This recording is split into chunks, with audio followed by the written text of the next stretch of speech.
The scream of the rusted chapel door echoed across the empty plains like a gunshot, and Nathan Xavier's hand instinctively went to the revolver at his hip before he even registered what he was hearing. He'd built this chapel with his own 2 hands 3 years back, after his parents died of fever, thinking maybe God needed a place to find him out here in the middle of nowhere, Texas, 10 miles south of Golden. Nobody came here except him, and even that was rare these days. His boots hit the wooden floorboards with hollow thuds as he pushed through the doorway, sun-blind eyes struggling to adjust to the dim interior. What he saw stopped him cold. A woman knelt at the altar, her dark hair hanging in tangled waves down her back, her dress torn and covered in dust and dried blood. Her lips moved in silent prayer, hands clasped so tightly her knuckles had gone white. But it was her feet that made Nathan's breath catch in his throat. They were bare, cut to ribbons, swollen and bleeding, caked with dirt and what looked like weeks of hard travel. The floorboards beneath her were smeared with fresh blood. "Madam." His voice came out rougher than he intended. She didn't startle.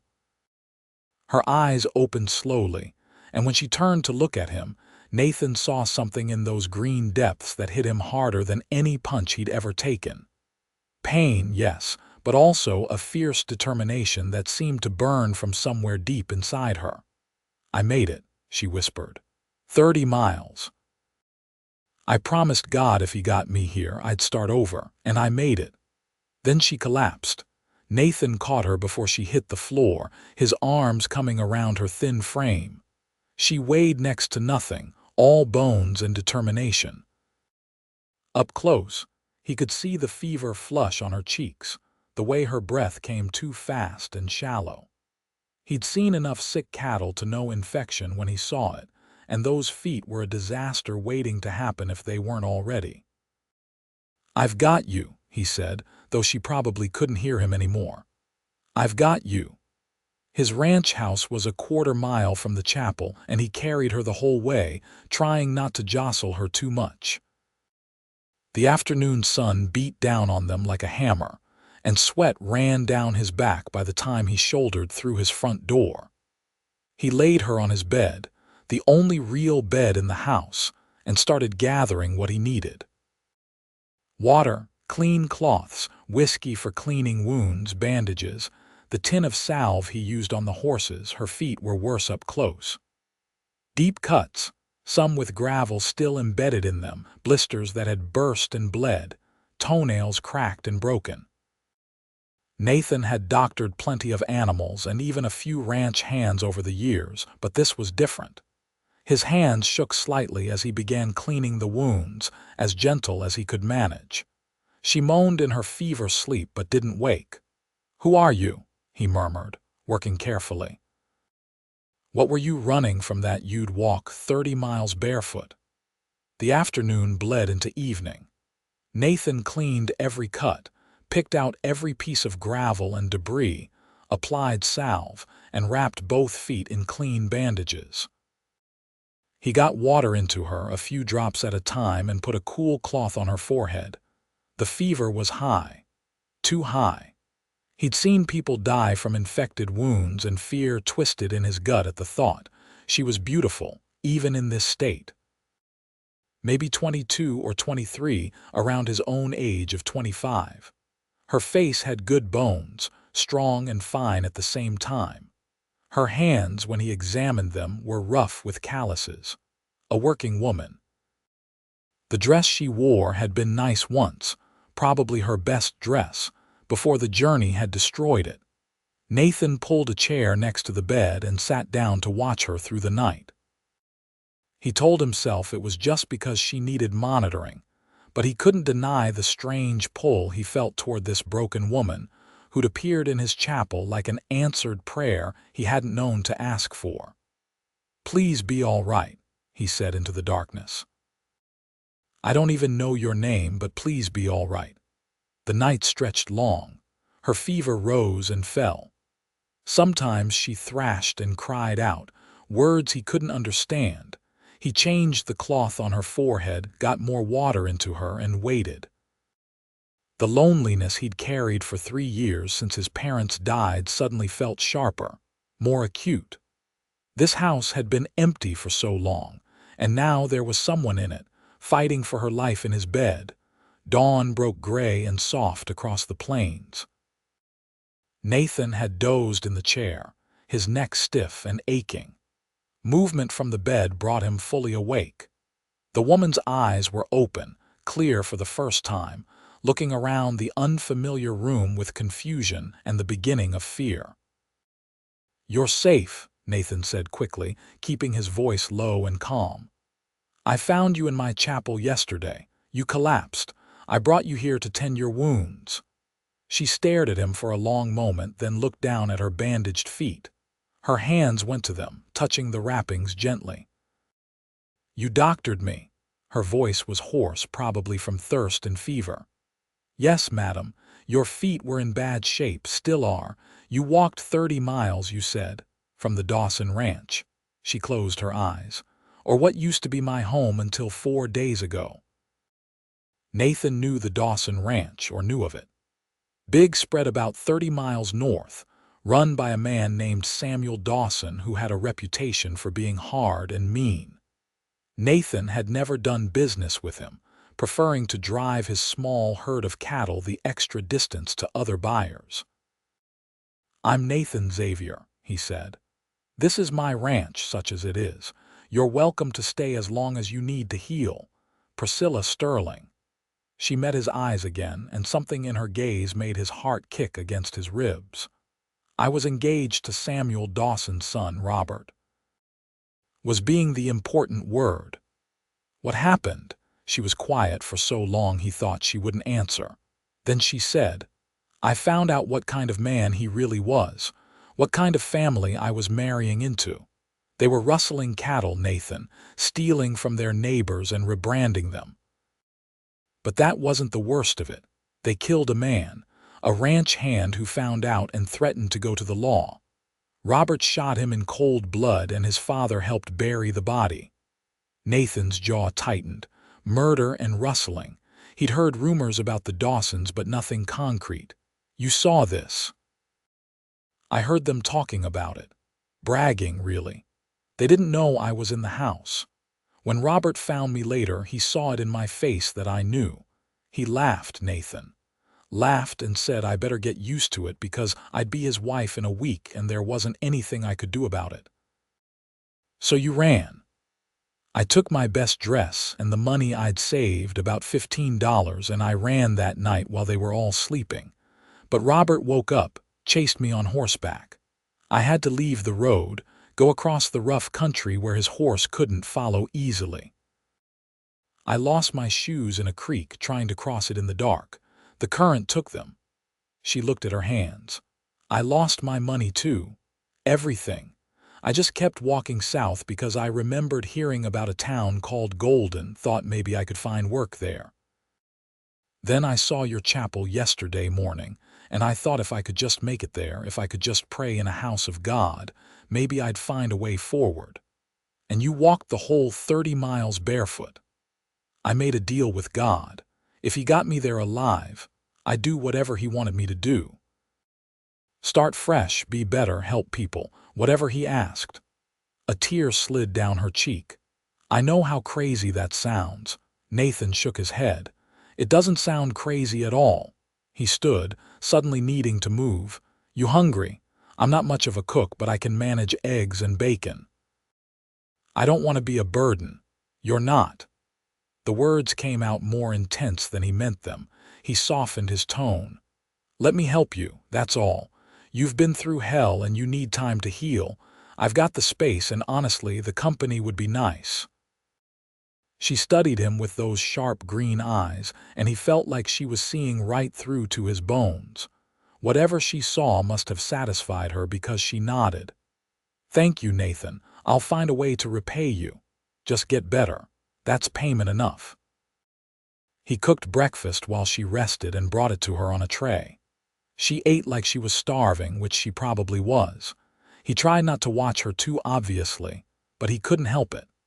There was something magnetic about Priscilla Sterling, something that drew him even beyond her beauty. She had a strength in her that he recognized, the kind that came from surviving hard things. "Tell me about you," she said, catching him looking.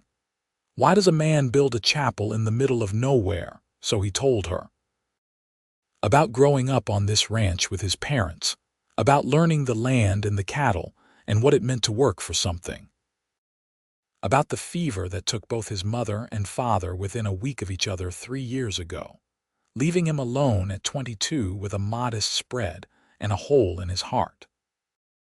About building the chapel because he needed somewhere to feel close to them, to talk to God about the loneliness and the burden of running everything by himself. "I don't get to town much," he admitted. "Golden's a good 10 miles and I've got cattle to tend, fences to mend, 100 things that keep me here. I go maybe once a month for supplies. Not much of a social life. Sounds lonely." It is. He hadn't meant to say it so baldly, but there it was. It is lonely. Something passed between them in that moment. An understanding. They were both alone, both scarred by life in different ways, both trying to find their footing in a hard world. The days that followed fell into a rhythm. Nathan tended the ranch during the day while Priscilla rested and healed. Her fever broke the second night, and after that, she improved steadily.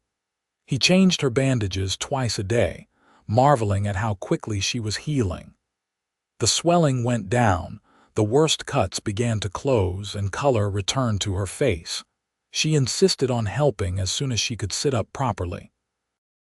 At first it was small things, mending his shirts, which desperately needed it, tidying the house, which had become a bachelor's disaster over the years. He protested, but she was stubborn. "I need to do something, Nathan. I'll go mad just lying here." By the end of the first week, she could stand for short periods, though her feet were still too damaged to walk on. Nathan found himself coming in from the range earlier each day, eager to get back to the house. They talked over dinner, long conversations that ranged from philosophy to practical matters to dreams they'd each harbored. "I always wanted to teach," Priscilla said one evening. "Children, reading and writing and arithmetic. My mother taught me before she died, and I loved learning." But Robert said it was foolish that his wife wouldn't work. "It's not foolish," Nathan said firmly. "Golden could probably use a teacher. The school there closed last year when the old teacher moved away. The children have been doing without." Her eyes lit up. "Really? Do you think they'd hire a woman with no formal training? If you can read and write and cipher, that's more than most folks out here can do. I bet they'd be grateful." Hope bloomed on her face, and Nathan felt something warm spread through his chest at being the one to put it there. The second week, she took her first steps. Nathan had made her a pair of soft slippers from rabbit fur, cushioned inside to protect her healing feet. She stood at the door of the house, gripping the frame, and carefully put weight on her feet. Pain crossed her face, but determination set her jaw. "Easy," Nathan said, hovering nearby. "Don't push too hard. I need to be able to walk. I can't stay here forever." The words hit him harder than they should have. Of course she couldn't stay forever. She'd heal and she'd move on to Golden, start that new life she'd promised God. But the thought of this house going back to being empty, of losing the sound of her voice and her laughter, of eating alone again, made something in Nathan's chest clench tight. "You can stay as long as you need," he said quietly. She looked at him then, really looked at him, and something in her expression shifted. "Nathan, you've been so kind to me, too kind. I don't want you to feel obligated. I don't feel obligated." He stepped closer, close enough to catch the scent of the lavender soap she'd found in his mother's old things. "I feel blessed. Having you here, it's made me realize how much I'd just been existing instead of living. You've brought life back to this house. Nathan." Her voice was soft, almost wondering. She reached out and touched his hand, just a brief contact, but it sent electricity racing up his arm. I feel it too, whatever this is between us. I'm not imagining it, am I? No. His voice came out rough. You're not imagining it. They stood there in the doorway, hands touching, the vast Texas plains stretching out before them under a sky going purple with sunset. Nathan wanted to kiss her so badly it was a physical ache, but it was too soon. She'd been through too much, was still healing, still vulnerable. As if reading his thoughts, Priscilla smiled. I'm not made of glass, you know, I won't break. I know. But you deserve to be courted proper, not rushed. Courted. Her smile widened. Is that what this is? I'd like it to be, if you're willing. He took a breath. Priscilla, I know it's only been 2 weeks. I know you're still figuring out your life. But I haven't felt this way about anyone ever, and I don't want to pretend I don't. I'd like permission to court you properly, and when you're healed and ready, we can see where this goes. Permission granted, she said softly. But Nathan, you should know I can't go back to being owned. Robert wanted to own me, to control me. I need to be my own person. I don't want to own you. I want to stand beside you.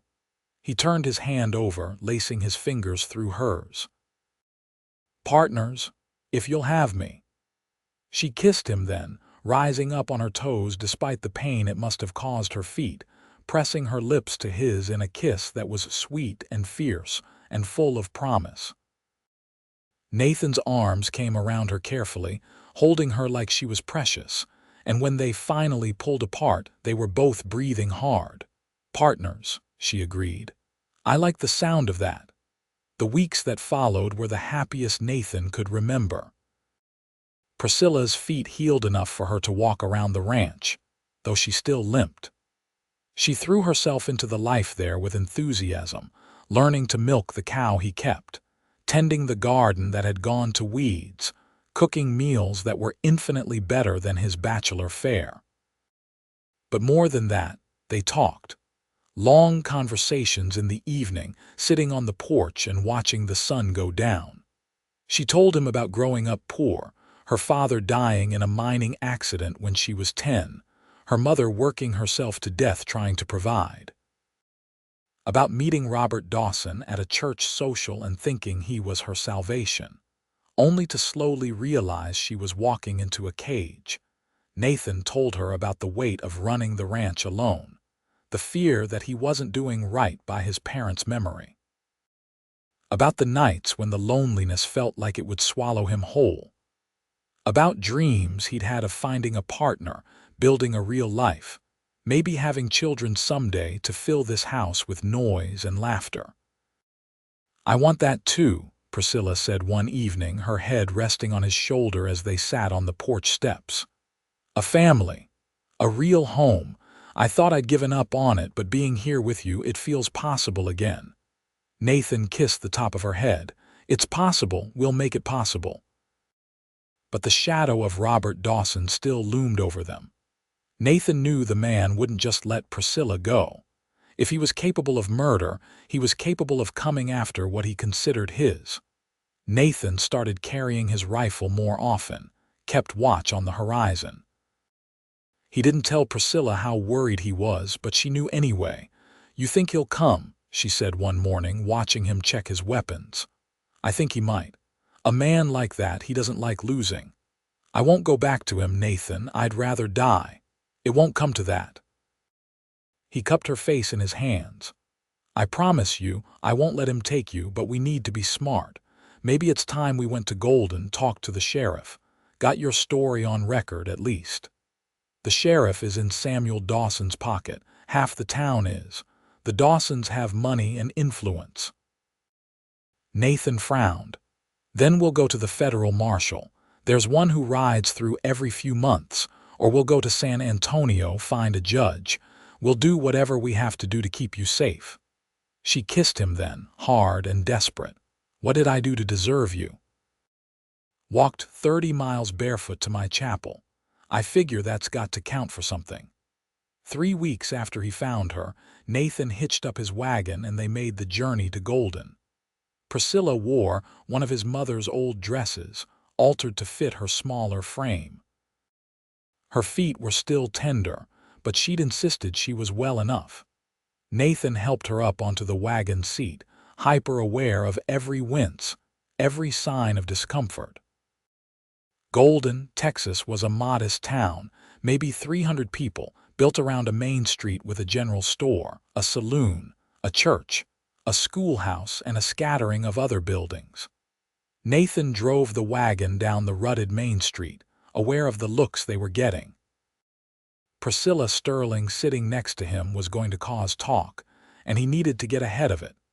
Their first stop was the general store, where Nathan introduced Priscilla to the owner, a woman named Martha Chen who'd run the place for 20 years. Martha was a good woman, fair and honest, and Nathan figured if anyone could help spread the right version of events, it was her. "This is Priscilla Sterling," Nathan said. "She's going to be my wife if she'll have me." Priscilla's head whipped around to stare at him. They hadn't talked about marriage explicitly, though it had been implied in everything they said. But Nathan figured now was as good a time as any to make it clear where he stood. "That is, if she'll have me," he amended, meeting her eyes. "I was planning to ask more romantic-like, but I wanted folks to know you're spoken for." Priscilla's eyes filled with tears, but she was smiling. "Yes, yes, I'll have you, you impossible man." Martha Chen laughed and clapped her hands. "Well, that's the best news I've heard all month." "Congratulations to you both. What brings you to town?" Nathan bought supplies while Priscilla explained about wanting to teach, about the school being closed. Martha listened carefully, then nodded. "We do need a teacher. The town council's been trying to find someone for months. You'd have to meet with them, show you can handle the work, but I don't see why they wouldn't hire you. School doesn't pay much, maybe $20 a month, but it's steady work." $20 a month would be wonderful," Priscilla said. "I want to contribute to build a life here." "Then let's go talk to Reverend Matthews. He's head of the town council." Reverend Matthews was a gray-haired man in his 50s with kind eyes and a firm handshake. He listened to Priscilla's story, or the version of it they told, about leaving a bad situation up north and finding her way to Nathan's chapel. He didn't press for details, which Nathan appreciated. "Can you read?" the Reverend asked. Priscilla picked up a Bible from his desk and read a passage flawlessly, then another from a newspaper. She worked through arithmetic problems he posed, wrote out a sample lesson plan on the spot. By the end of an hour, Reverend Matthews was nodding.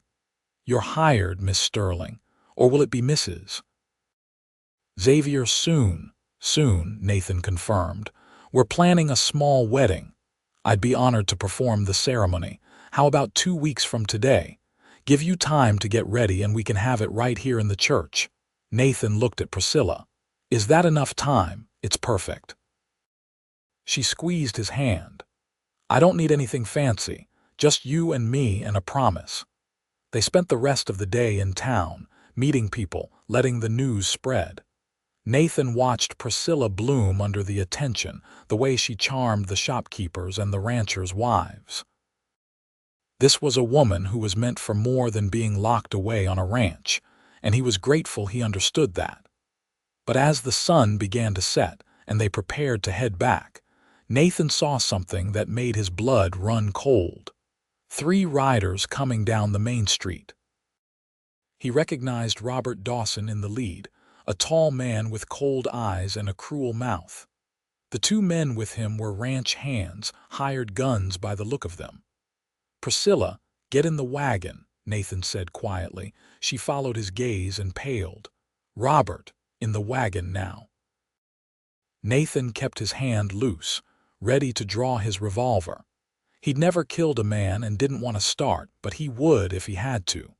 Robert Dawson reined in his horse right in front of the wagon. Up close, Nathan could see the family resemblance, the arrogance that came from money and power. Robert's eyes raked over Priscilla with contempt. "There you are," Robert said. "You've led me on a merry chase, Priscilla. Time to come home." "I'm not going anywhere with you." Priscilla's voice was steady, though Nathan could see her hands shaking. "We're not engaged anymore. I'm marrying Nathan." Robert's laugh was ugly. "You think I care? You belong to me. I paid for that dress you're wearing, put food in your mouth. You owe me." "She doesn't owe you anything," Nathan said, his voice hard. "She ended the engagement. That's her right. Now I suggest you ride on before this gets ugly." "Ugly?" Robert's hand moved toward his gun. "You have no idea what ugly looks like, ranch boy. I could shoot you down right here, and my father would have it smoothed over before your body got cold."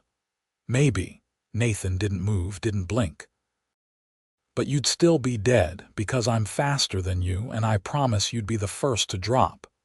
Your boys might get me after, but you'd be in the dirt. Is she really worth dying for?" The standoff stretched. Nathan could hear his heartbeat in his ears, could feel the weight of the revolver at his hip. Around them, the street had gone silent. People were watching from doorways and windows. Robert's hand hovered near his gun, and Nathan prepared to draw. "Robert Dawson, that's enough." The voice cut through the tension like a knife. Reverend Matthews stepped into the street, unarmed but unafraid. Behind him came Martha Chen and several other townspeople, forming a wall between the riders and the wagon. "This woman is under the protection of this town," Reverend Matthews said firmly. "She's our new schoolteacher, and she's marrying Nathan Xavier in 2 weeks. If you have a legal claim on her, take it to a judge. Otherwise, I suggest you leave." "This is none of your business, Reverend," Robert said, but some of the confidence had left his voice. Killing a man in front of witnesses was one thing when it was self-defense or a fair fight. Murdering a preacher in cold blood was another matter entirely. "It became my business when you threatened one of my flock." The Reverend didn't budge. "Go home, Robert. This isn't worth whatever you think you'll gain." For a moment, Nathan thought Robert might actually draw. Then the man's jaw tightened and he jerked his horse's head around. "This isn't over, Priscilla," he called back. "You hear me? This isn't over." The 3 riders thundered out of town, leaving a cloud of dust in their wake. Nathan finally allowed himself to breathe, though his hand stayed near his gun until they were out of sight. "Thank you," he said to Reverend Matthews and the others. "That could have gone bad." "That's what community is for," Martha Chen said firmly. "Taking care of our own, and Priscilla's one of ours now." Priscilla was crying, but they were tears of relief and gratitude. "Thank you all so much. You don't know what this means to me." They stayed in town that night, at the Reverend's insistence. He had a spare room in the parsonage where Priscilla could sleep, and Nathan bedded down in the church. It felt safer than trying to make it back to the ranch in the dark, and Nathan needed time to think. Robert Dawson wasn't going to give up. That much was clear. The man was dangerous and he had resources. Nathan needed to protect Priscilla, but he also needed to do it smart. In the morning, he'd wire the federal marshal in San Antonio, tell him about the murder Priscilla had witnessed. It might not be enough to bring charges, but it would get the information on record. The next morning, they did exactly that. Nathan sent the wire, explaining briefly about a murder on the Dawson Ranch and asking for an investigation. The telegraph operator promised to send it right away. It was something, at least. On the ride back to the ranch, Priscilla was quiet. Nathan gave her space, understanding she was processing everything. Finally, she spoke. "You said I was going to be your wife in front of the whole town." "I did. I'm sorry if that was too forward." "No," she turned to look at him. "I'm not upset, I'm grateful. You claimed me in front of everyone, made it clear I was yours, protected me. But Nathan, you need to understand what you're taking on. Robert won't stop. The Dawsons have power and money. This could get dangerous, I know. You could die. I could die falling off a horse tomorrow." Life's dangerous, Priscilla. But living without you, going back to being alone, that's worse than any risk. He pulled the wagon to a stop, turning to face her fully. I love you. I know it's fast. I know it's only been a few weeks, but I love you. I want to marry you, build a life with you, have children with you. I want to wake up next to you for the rest of my life. And I'm willing to fight for that. She kissed him, and it was different from their previous kisses. This one was desperate and claiming and full of the same love he'd just confessed. When they pulled apart, her cheeks were wet. I love you too, she whispered. I love you so much it terrifies me. I don't want to lose you. You won't. We're going to be smart, and we're going to be careful, and we're going to build that life we both want. The 2 weeks before the wedding passed in a blur of preparation. Priscilla worked with Martha Chen to make a simple but beautiful wedding dress from fabric Nathan bought her. Nathan fixed up the house, making repairs he'd been putting off, wanting everything to be perfect. The town rallied around them, excited for a wedding and determined to help one of their own. But Nathan never let his guard down. He kept his rifle close, watched the horizon, made sure someone always knew where they were. The federal marshal sent word back that he'd look into the Dawson matter, but it would take time. Nathan didn't think they had much time. 3 days before the wedding, Nathan's fears proved justified. He was out mending a fence line when he heard the gunshot. His heart stopped, and then he was running, sprinting across the fields toward the house. He could see smoke rising from near the barn. Priscilla stood in front of the house with his rifle, and 3 men on horseback were wheeling away, one of them slumped in his saddle. She'd shot someone. Nathan's fierce, brave woman had defended their home. He reached her just as the riders disappeared over a rise. Are you hurt? No. They tried to burn the barn. I shot one of them, I think. I wasn't trying to kill him, just scare them off. She was shaking, the rifle trembling in her hands. Nathan, they're going to keep coming. He took the rifle from her and pulled her into his arms. I know, but we're not running. This is our home and we're going to defend it. That night, Nathan rode to the neighboring ranches, the ones he trusted.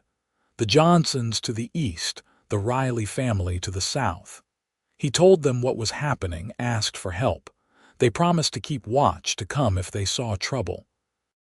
The ranching community out here might be spread thin, but they looked after their own. The day before the wedding, the federal marshal arrived.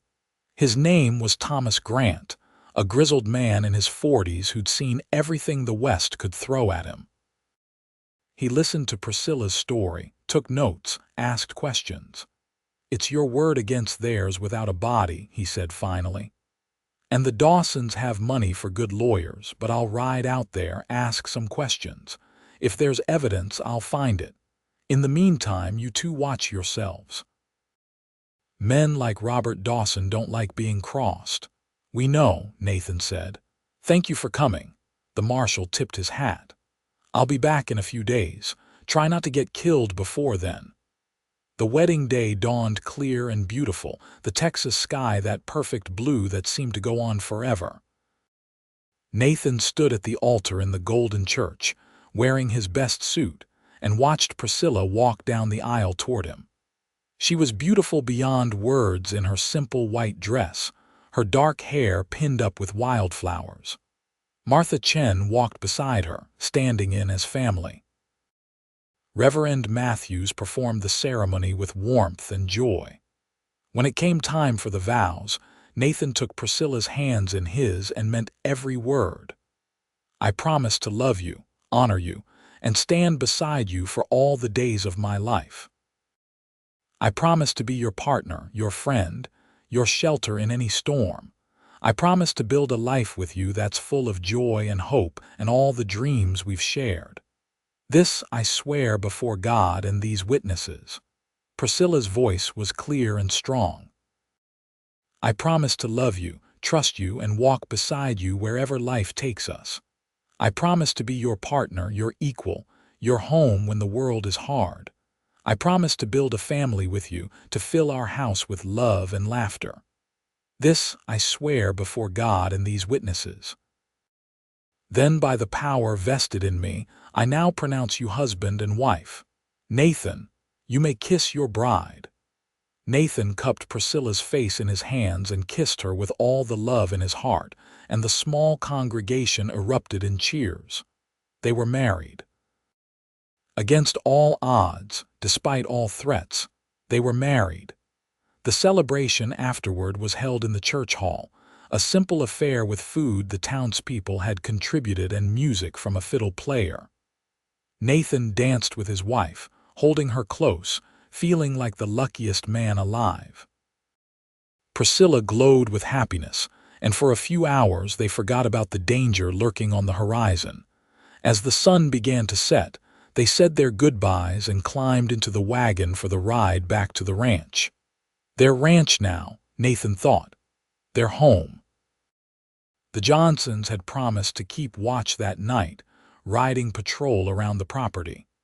Nathan had wanted to postpone the wedding until the threat was dealt with, but Priscilla had insisted they move forward. "We can't let fear dictate our lives," she'd said. "We'll be careful, but we'll also live." The ranch house looked beautiful in the fading light. Nathan had cleaned it thoroughly, put fresh sheets on the bed, picked wildflowers for the table. He helped Priscilla down from the wagon, and she laughed as he swept her up in his arms to carry her over the threshold. "I can walk, you know. My feet are healed. I know, but this is tradition, and I intend to do it right." He carried her inside and set her down gently in the middle of their bedroom. The laughter faded from both their faces as they looked at each other, suddenly aware that they were married now, that this was their wedding night, that everything had changed and would keep changing. "I'm nervous," Priscilla admitted. "I know that's silly." "It's not silly. I'm nervous too." Nathan took her hands. "We don't have to rush anything, we have the rest of our lives. I want this, I want you, I'm just scared I'll disappoint you." Nathan pulled her close, resting his forehead against hers. "You could never disappoint me. Never. We'll figure this out together, just like everything else." They kissed, and the nervousness melted into something warmer, deeper. Nathan was gentle with her, careful, making sure she was comfortable every step of the way. And Priscilla met him with her own passion, her own desire, her own love. They moved together in the growing darkness, learning each other, claiming each other, sealing the vows they'd made that afternoon. Afterward, lying tangled together in the sheets, Priscilla traced patterns on Nathan's chest. "I never thought I could be this happy," she said softly. "A month ago I was walking barefoot across the desert, certain I was going to die. And now I'm here, married to a man I love more than I knew was possible. It feels like a dream. If it's a dream, I don't want to wake up." Nathan kissed her forehead. "You're my wife now. We're building something real and good and lasting. No matter what comes, we'll face it together." "Together," she agreed and fell asleep in his arms. The peace lasted 3 more days. Nathan was working in the north pasture, checking on the cattle, when he heard the thunder of hooves. Multiple riders coming fast. He grabbed his rifle and rode hard for the house, fear clawing at his throat. He crested the rise above the ranch and saw them. 6 men, Robert Dawson in the lead, surrounding the house. Priscilla stood on the porch with Nathan's revolver, but she was outgunned and they both knew it. Nathan drove his horse forward, cutting between the riders and the house. He swung down from the saddle, rifle in hand, putting himself between his wife and the threat. "That's far enough," he said, his voice hard as iron. "You're on my land and you're not welcome here." Robert Dawson looked different than he had in town, wilder, more desperate. "I came for what's mine. Priscilla, get on a horse now, this is your last chance.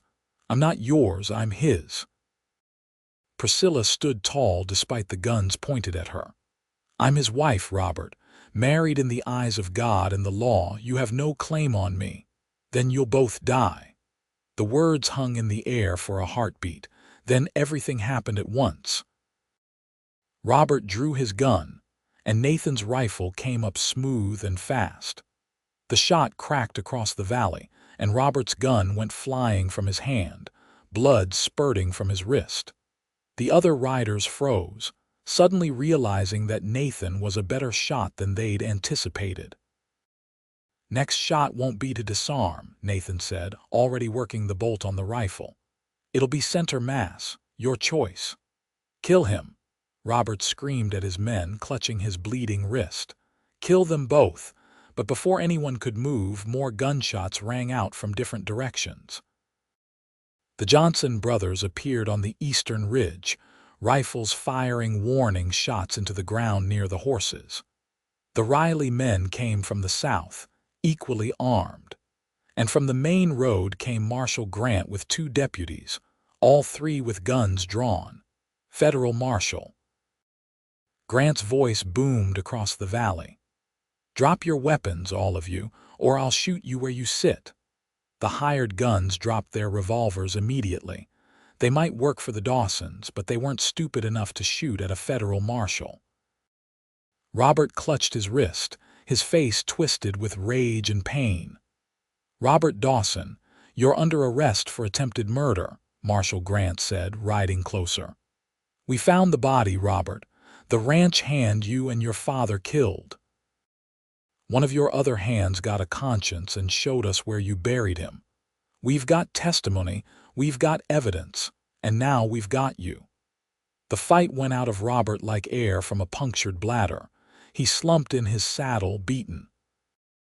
The deputies moved in to cuff him and his men, and Nathan finally lowered his rifle, his hands shaking with adrenaline. Priscilla ran to him, and he caught her in his arms, holding her tight. "It's over," he whispered into her hair. "It's really over." Marshal Grant supervised as his men loaded the prisoners onto their horses. "You folks all right?" "We are now," Nathan said. "Thank you, Marshal. Your timing was perfect.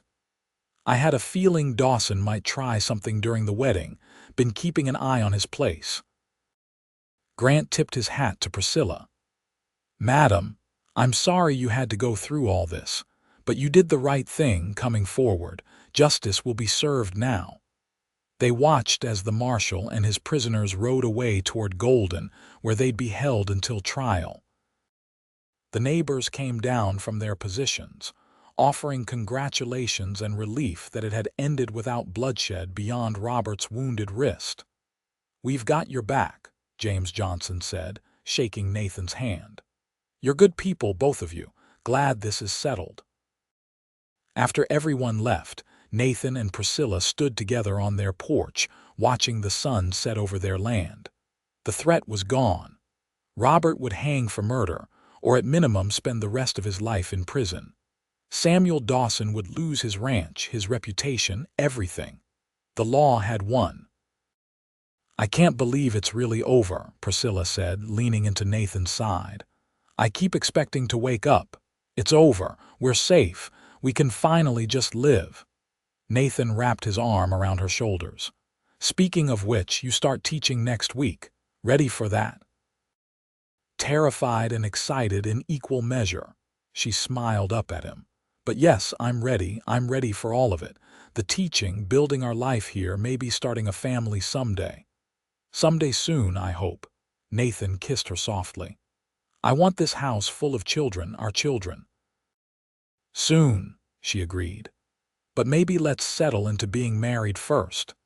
They went inside as the stars began to appear, closing the door on the violence and fear, opening their hearts to the future stretching ahead of them.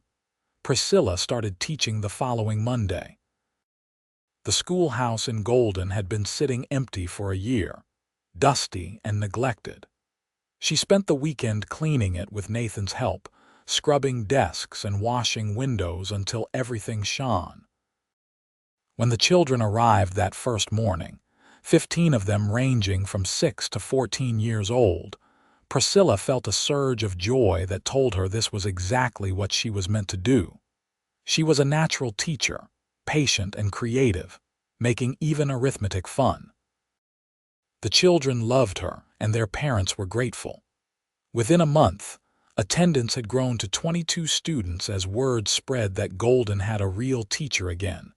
Nathan was proud of her, but more than that, he was amazed by her. She'd thrown herself into this new life with complete commitment, never looking back at what she'd left behind. She taught during the week and helped on the ranch on weekends. She made friends in town, started a women's reading circle, brought life and light wherever she went.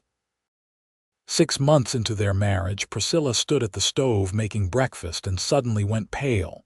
She barely made it outside before being sick. Nathan held her hair back, worried, but she was smiling when she finally straightened up. "I think I'm pregnant," she said, wonder in her voice. Nathan's heart soared. "Are you sure?" "Pretty sure. I've missed my monthly and this sickness in the morning, it all fits." She put a hand on her still flat stomach. "We're going to have a baby, Nathan." He picked her up and spun her around, both of them laughing. A baby. Their baby. The family they'd dreamed about was becoming real. The pregnancy was relatively easy. Priscilla taught through most of it, finally stopping when she was 7 months along and getting too big to comfortably stand for hours. The town threw her a party, showering her with handmade baby clothes and blankets and advice. Martha Chen promised to help with the delivery when the time came. On a cold February night in 1876, 8 months after they'd married, Priscilla went into labor. Martha and 2 other women attended her while Nathan paced anxiously in the living room, listening to the sounds coming from the bedroom and feeling utterly helpless. It was a long labor, nearly 12 hours, but finally, Nathan heard the sound that changed his life forever, the cry of a baby. He was in the bedroom before Martha could even call him, his eyes seeking Priscilla. She was exhausted, her hair plastered to her forehead with sweat, but she was smiling. And in her arms was the most beautiful thing Nathan had ever seen. A baby boy, red-faced and squalling, perfect in every way.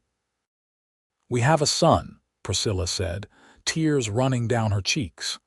"Nathan, we have a son." Nathan sat carefully on the edge of the bed, reaching out to touch the tiny hand that was waving in the air. The baby's fingers wrapped around his thumb instinctively, and Nathan felt his heart expand so much he thought it might burst. "He's perfect. You're perfect. I love you both so much." He kissed Priscilla's forehead, then his son's. "What should we name him?" They discussed names for months but never settled on anything. Now, looking at his son, Nathan knew. "Samuel," he said. "After my father, Samuel Xavier." "Samuel," Priscilla repeated, smiling. "I love it. Welcome to the world, Samuel." The next months were a blur of sleepless nights and constant wonder. Samuel was a healthy baby with a good set of lungs and his mother's determination.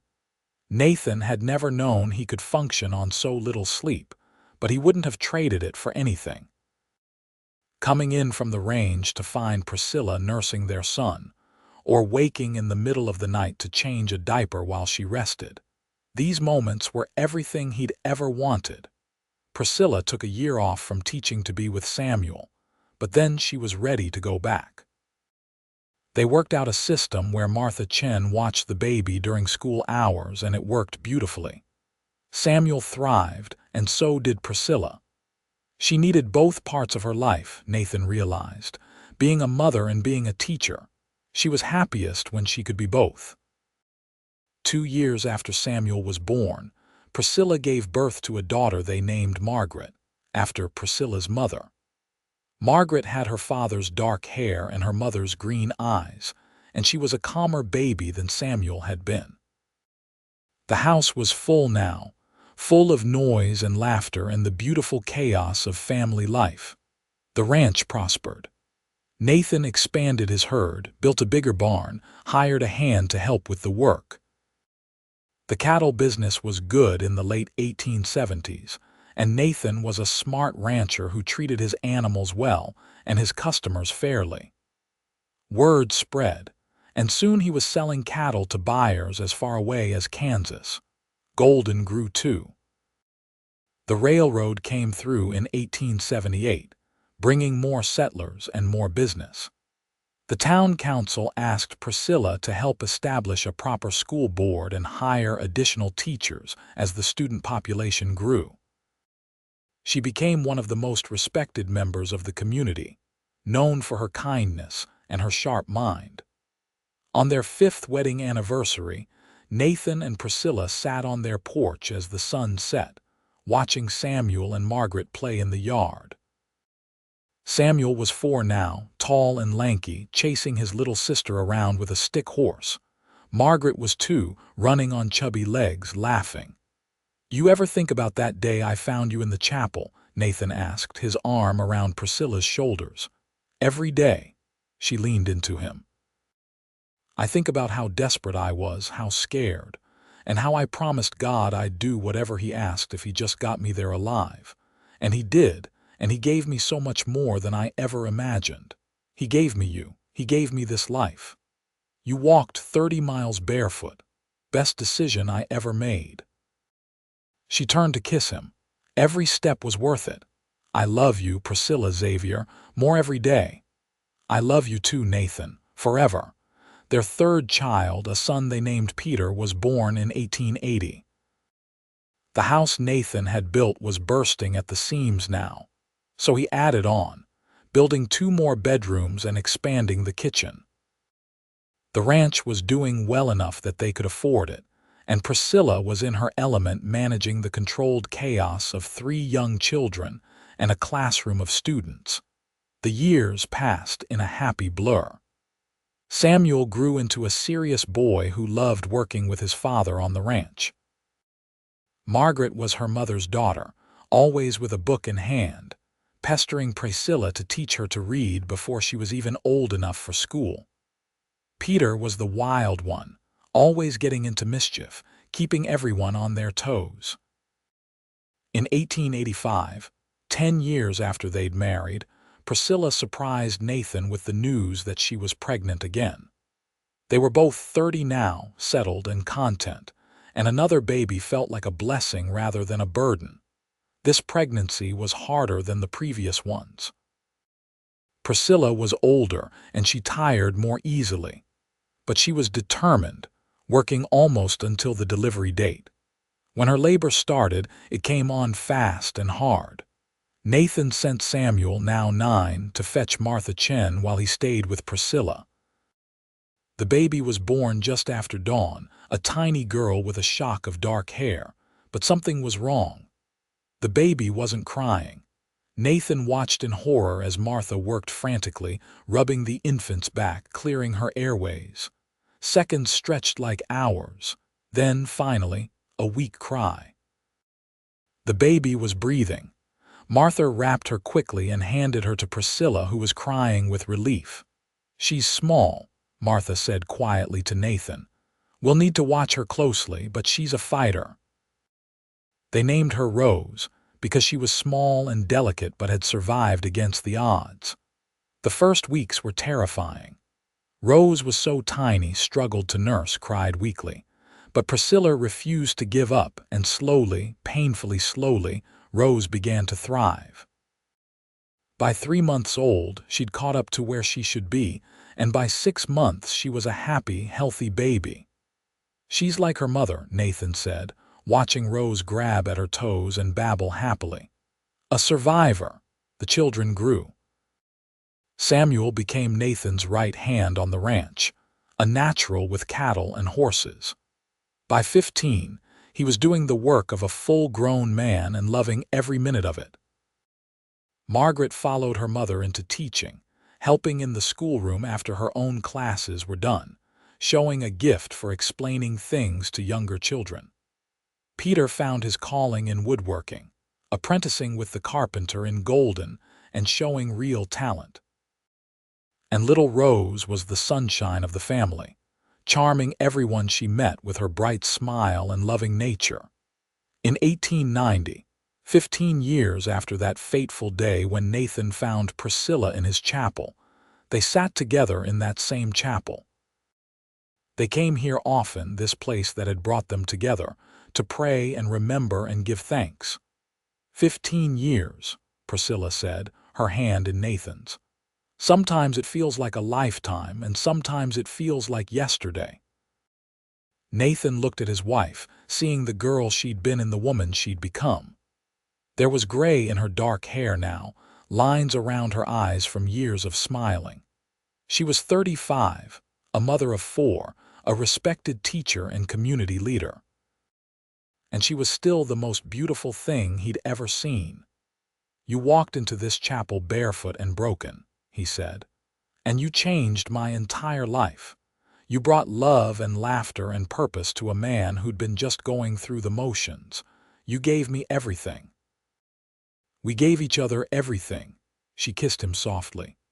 "I walked 30 miles to find hope, and I found a home. I found you." They sat in comfortable silence for a while, hands clasped, hearts full. Outside, the Texas plains stretched away to the horizon, golden in the afternoon sun. Their children were waiting at home, probably causing some kind of chaos. The ranch needed tending, the school would reopen after the weekend. Life would continue in its beautiful, messy way. But for this moment, Nathan and Priscilla just sat together in the chapel where it all began, grateful for every step of the journey that had led them here. Samuel married at 19, to a sweet girl from Golden named Emma. They built a house on the ranch, and Samuel took over more and more of the daily operations, giving Nathan time to focus on the business side of things. A year later, they had Nathan and Priscilla's first grandchild, a boy they named Nathan after his grandfather. Margaret went to Teachers College in San Antonio, one of the first women in the region to do so, and came back with a teaching certificate and a head full of new ideas. She took over as head teacher at the Golden School when Priscilla finally retired at 40, and she was brilliant at it. She married a lawyer who moved to Golden to practice, and they had 3 children in quick succession.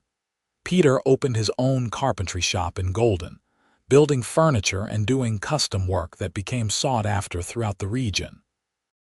He married late, at 28, to a widow with 2 children, and he loved those children as if they were his own blood. Rose, the baby they'd almost lost, grew into a beautiful young woman with her mother's strength and her father's kindness.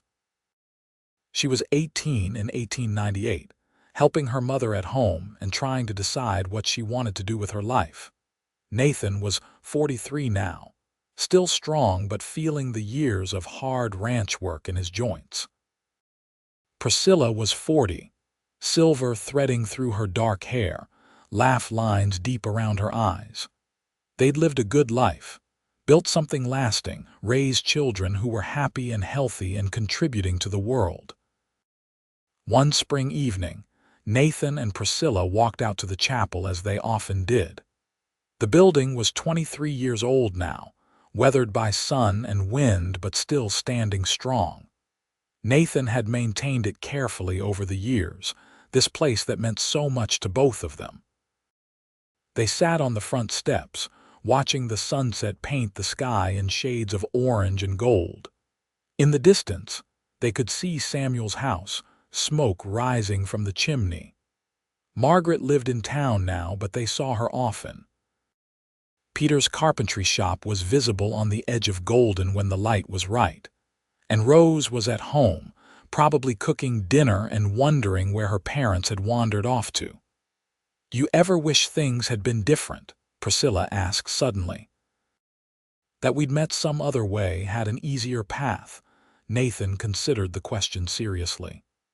"No," he said finally. "Every hard thing we went through made us who we are. Your walk across that desert, barefoot and desperate, that showed me the strength you carry. Finding you here in this chapel, that was God's way of bringing us together. I wouldn't change any of it. Even the danger, Robert Dawson, the threats, all of that, even that. It taught us to fight for what matters, to stand together against the world if we have to." He took her hand, running his thumb over her knuckles. We've had a good life, Priscilla, a really good life, the best life. She rested her head on his shoulder. I couldn't have imagined any of this that day I stumbled into this chapel. I was just hoping to survive. And instead, I found everything. They sat in comfortable silence as the sun sank lower, painting long shadows across the land. 23 years since that day, and the love between them had only grown deeper, richer, more complex. They'd weathered storms together, celebrated triumphs together, raised a family together. They'd built a legacy. "What do you think happens next?" Priscilla asked. "We've got grandchildren now, and eventually we'll have great-grandchildren. The ranch will pass to Samuel and his children. Margaret's making a real difference in education. Peter's building beautiful things. And Rose, she'll find her path too.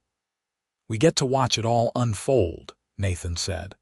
"We get to be there for them, help where we can, and enjoy the fruits of everything we've built, and we get to do it together." "Together," Priscilla agreed. "Always together." As they walked back to the house hand in hand, Nathan felt a deep sense of peace. His life had turned out better than he ever could have planned. That lonely cowboy who built a chapel in the middle of nowhere, hoping God might find him there, had been found all right. Found by a woman brave enough to walk 30 miles barefoot for a chance at a new life. Found by love, by family, by purpose. The house glowed with lamplight as they approached. Through the windows, Nathan could see Rose moving around the kitchen, setting the table.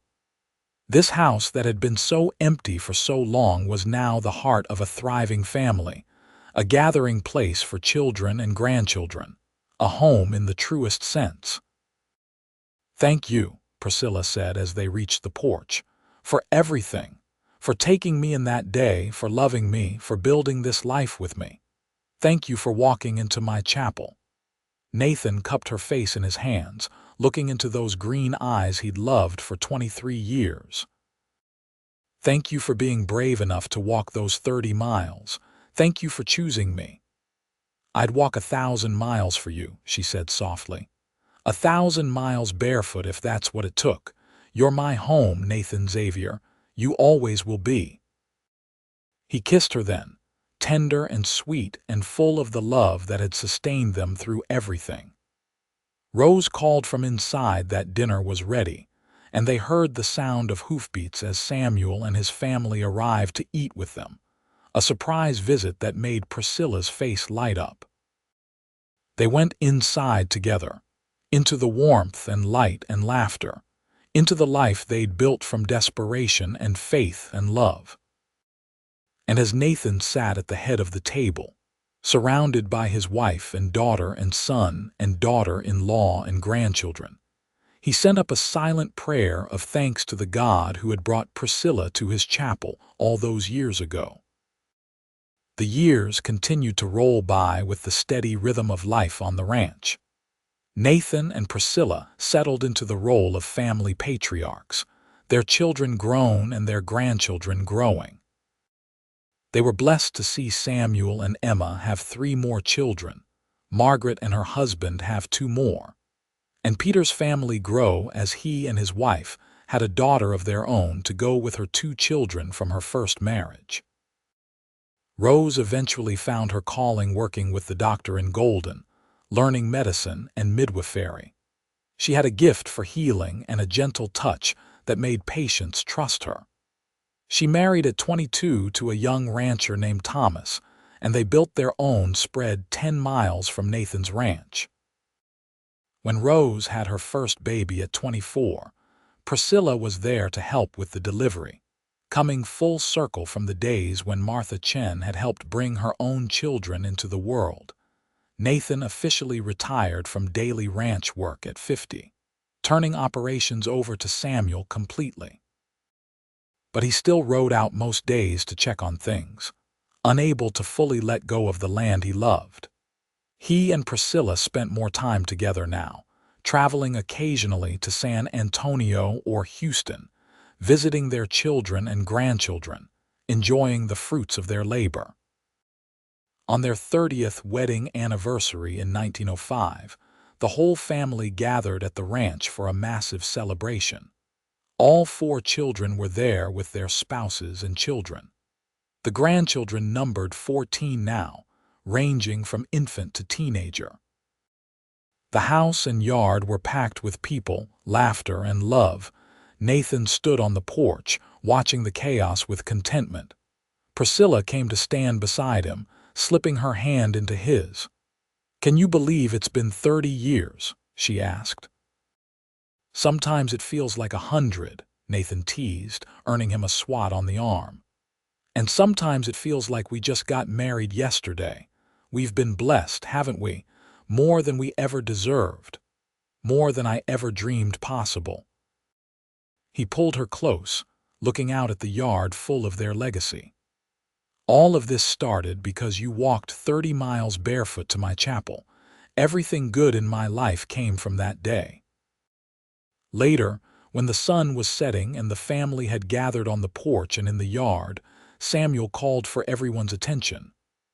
"I wanted to say something," he said, his voice carrying across the crowd. "Pa, Ma, you've given us everything. Not just this ranch, though that's a gift beyond measure. But you've shown us what love looks like, what commitment means, what it takes to build something lasting. Every one of us here is a testament to the life you built together, the love you shared. We're all grateful." The family erupted in agreement, and Nathan felt his throat tighten with emotion. He looked at Priscilla and saw tears running down her cheeks, but she was smiling. "We're the lucky ones," Nathan managed to say. "Every day with your mother is a gift. Every one of you is a blessing we never took for granted. This family, this life, it's everything." As the stars came out and the celebration continued, Nathan and Priscilla slipped away to the chapel. They'd made it a tradition over the years, coming here on their anniversary to remember and give thanks. The chapel was quiet, peaceful, lit only by moonlight streaming through the windows. They sat in the same pew they always chose, hands clasped between them. 30 years, Priscilla said softly. 30 years since I stumbled through that door, barely able to stand. 30 years since you found me and changed my life. We changed each other's lives. Do you remember what I looked like that day? I must have been terrifying. Bloody feet, torn dress, half dead from exhaustion. I remember thinking you were the most beautiful thing I'd ever seen. Even then, even like that, you took my breath away." Nathan lifted her hand to his lips. "I fell in love with you the moment I saw you, I think. I just didn't know it yet. I fell in love with you when you caught me as I fainted. I remember feeling your arms around me and thinking maybe I was safe for the first time in months. And I was right. I've been safe with you ever since." They sat in the quiet, remembering. The chapel held so many memories now. They'd brought each of their children here to be baptized. They came here when Nathan's neighbor died suddenly, to pray for his family. They came here after Rose was born so small and fragile, to beg God to let her live. They came here in times of joy and times of sorrow, and the little building had held it all. "I want to be buried here," Nathan said suddenly. "When my time comes, right here by this chapel, and you beside me when your time comes." "That's years away," Priscilla protested. "Maybe. But whenever it is, I want to rest here, where it all began, where I found you, where God answered a prayer I didn't even know I was praying." "Then here it is," Priscilla agreed. "Together always." They walked back to the house hand in hand, 50 and 45 years old respectively, still in love like newlyweds. The party had wound down, but Samuel's family was staying the night, and the house was full of the sounds of children being put to bed, adults talking quietly, life continuing its beautiful rhythm. Nathan and Priscilla said their goodnights and retired to their room. As Nathan held his wife in the darkness, listening to her breathing even out into sleep, he thought about the strange and wonderful path that had led them here. a desperate woman and a lonely man, brought together by faith and circumstance, building something extraordinary out of nothing but love and determination. He'd been a cowboy with a chapel and an empty house. She'd walked 30 miles barefoot to find hope. And together, they'd created a legacy of love that would ripple down through generations. Their children were good people, their grandchildren were being raised with love and values, and the Xavier name meant something in this part of Texas. It meant honesty, hard work, family, faith. Nathan fell asleep with a smile on his face, grateful for every moment, every challenge, every joy. Grateful most of all for the woman beside him, who'd had the courage to walk 30 miles barefoot into his life and transform everything. The Xavier Ranch continued to prosper into the new century. Samuel proved to be an even better rancher than Nathan had been, implementing new techniques and expanding operations. By 1910, the ranch was one of the most successful in the region. The family name was respected throughout Texas, and the Xavier children and grandchildren were thriving. Nathan and Priscilla lived to see their golden anniversary in 1925. They were 70 and 65 respectively, both slowed by age but still sharp in mind and generous in spirit.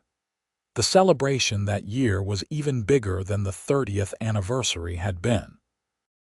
The family had grown to include 19 grandchildren and 7 great-grandchildren, with more on the way. The party was held at Samuel's house, since it was bigger than Nathan's original ranch house. People came from all over Texas to celebrate the couple who'd become something of a legend in the area. The story of how they met was told and retold, how Priscilla had walked 30 miles barefoot to Nathan's chapel, how they'd fallen in love and built a life together against all odds. Nathan was frailer than he wanted to admit, but he insisted on dancing with Priscilla. The family cleared space, and someone played a slow waltz on a gramophone. Nathan held his wife and moved carefully to the music, aware that this might be one of the last times they danced together. 50 years, Priscilla said, her head on his shoulder. Half a century with you. Best years of my life, every single one of them. Mine too. I'd do it all again, exactly the same way, even walking those 30 miles barefoot. Priscilla laughed, the sound still bright even after all these years. Even that, especially that, it brought me to you. They swayed together as their family watched, decades of love evident in every gentle touch, every shared glance. This was what marriage looked like, their children thought. This was the standard they wanted to reach in their own relationships. This deep, abiding, tested, and proven love. Nathan passed away peacefully in his sleep 3 months after their golden anniversary. He was 70, and his heart simply gave out one night. Priscilla woke to find him gone beside her, and though she grieved deeply, she also felt a strange sense of peace. He'd lived a full life, surrounded by love, and he'd gone gently. They buried him next to the chapel, exactly as he'd wanted. The whole town came to the funeral, along with people from all over Texas who'd known him or done business with him. Priscilla stood strong throughout the service, supported by her children, saying goodbye to the man who'd been her everything for 50 years. But she didn't have to say goodbye for long. Priscilla followed Nathan 6 months later, her heart breaking from the loss of her partner. She'd told Rose, who stayed with her those last months, that she was ready to go. She'd lived a beautiful life, but it was incomplete without Nathan. She was 65 when she died, surrounded by her children, whispering Nathan's name with her last breath. They buried her next to Nathan by the chapel, just as they'd planned. The headstones were simple but beautiful, crafted by Peter from the finest wood and stone. Nathan Xavier, 1850–1925. Beloved husband, father, grandfather. Priscilla Sterling Xavier, 1860–1925. Beloved wife, mother, grandmother, together always. The chapel became a family shrine after that. The Xavier children maintained it carefully, and their children after them. The story of how Nathan found Priscilla there, barefoot and desperate, became a family legend passed down through generations. Young Xaviers would visit the chapel and the graves, learning about the great love that had started their family line. Samuel ran the ranch until his own death at 78. Then it passed to his eldest son, who ran it with the same care and wisdom his father and grandfather had shown. Margaret's descendants became teachers and lawyers, carrying on her legacy of education and justice. Peter's children continued his carpentry business, creating beautiful things that lasted. And Rose's line produced doctors and healers, continuing her tradition of caring for others. The Xavier name became synonymous with integrity, hard work, and family in that part of Texas. When people spoke of the Xaviers, they spoke of Nathan and Priscilla, the cowboy and the woman who walked 30 miles barefoot to his chapel. They spoke of a love that transformed two broken people into something whole, something beautiful, something lasting. The chapel still stands today, over 100 years after Nathan built it. The Xavier family maintains it as a historic site, a reminder of where it all began. Young couples sometimes marry there, wanting to start their own love stories in the place where Nathan and Priscilla started theirs. The graves beside it are tended carefully, flowers planted fresh each spring. And if you visit on a quiet evening when the Texas wind whispers through the grass and the sun sets gold across the plains, you can almost imagine you see them there. A cowboy in worn boots, a woman with determined green eyes, holding hands on the chapel steps. Together always. Just as they promised, their love story didn't end with death. It lived on in every Xavier child and great-grandchild who learned the values they embodied. It lived on in the ranch that still bears the Xavier name. It lived on in the school Margaret built, and the furniture Peter crafted, and the lives Rose saved.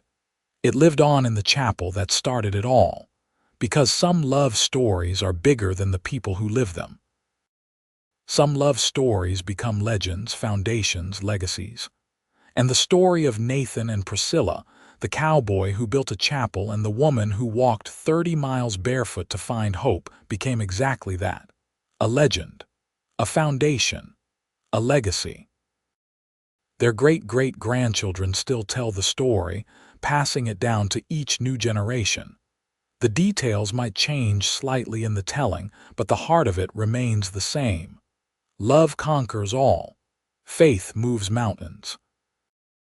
And sometimes, a desperate prayer in a lonely chapel brings together two souls meant to find each other, no matter what obstacles stand in their way. The Xavier family thrived throughout the 20th century and beyond, always remembering where they came from, always honoring the couple who started it all. And the chapel in the middle of the Texas plains stands as testament to a love that refused to die, a promise that was kept, and a journey of 30 miles barefoot that changed everything. In the end, Priscilla Sterling walked 30 miles barefoot and found Nathan Xavier. Nathan Xavier built a chapel and found Priscilla Sterling. Together, they found love, built a family, created a legacy, and proved that sometimes the hardest journeys lead to the most beautiful destinations. Their story is one of courage and faith, and the transformative power of love. It's a reminder that we never know what miracles wait around the corner, what blessings come from our darkest moments, what extraordinary things can grow from the smallest seeds of hope. Nathan and Priscilla Xavier lived, loved, and left the world better than they found it. Their children and grandchildren and all who came after carried forward the lessons they taught, the love they modeled, the strength they embodied. And the little chapel where it all began still stands, a monument to faith, hope, and love that lasts forever, together always, just as they promised, just as they delivered, just as the legend will always tell.